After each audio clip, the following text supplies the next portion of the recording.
Guys, I am back with the 60 Great Women Enshrined in Islamic History, and today we are talking about Sadwa bint Zumwa, who is the caretaker of the Prophet, peace be upon him's daughters.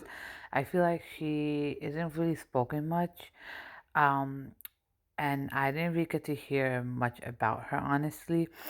She had accepted Islam with her husband Al-Sakran bin Amr during the first stages of Prophet's call to Islam. She then migrated to Abyssinia with her husband during the time of great hardship upon Muslims in Makkah. After a while, Sadwa and her husband returned to Makkah, and Al Sakran died a few days later, and she had remained a widow in Makkah during all the hardships on her own and holding fast to her faith in Allah subhanahu wa ta'ala. And now the next, the societal marriage.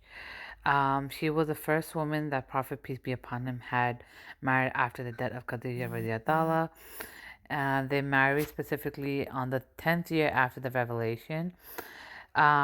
She would come help with care and upbringing of the Prophet, peace be upon his daughter, after the death of their mother, Khadija, and contribute to the household work. Khalwa bint al-Hakam suggested to the Prophet, peace be upon him, that he should remarry. And when asked home, she had suggested both Aisha and Sadwa. The Prophet, peace be upon him, agreed to marry Sadwa, and Khalwa went to ask for hand on his behalf. She was thrilled to hear about it and went directly to the father to seek his permission. Familiar with his character and lineage, he immediately agreed. She was the only wife of Prophet, peace be upon him, for about 3 years or more, and she was an expert caretaker and took great care of the Prophet, peace be upon him's children and his household.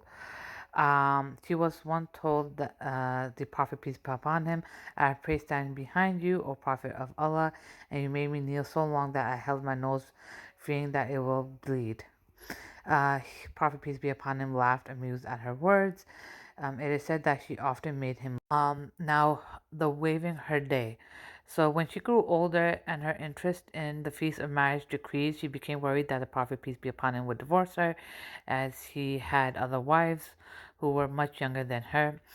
So she volunteered to give her day with the Prophet, peace be upon him, to Aisha, and asked the Prophet, peace be upon him, to keep her as his wife, for she loved to be resurrected on the day of judgment, recognized as his spouse.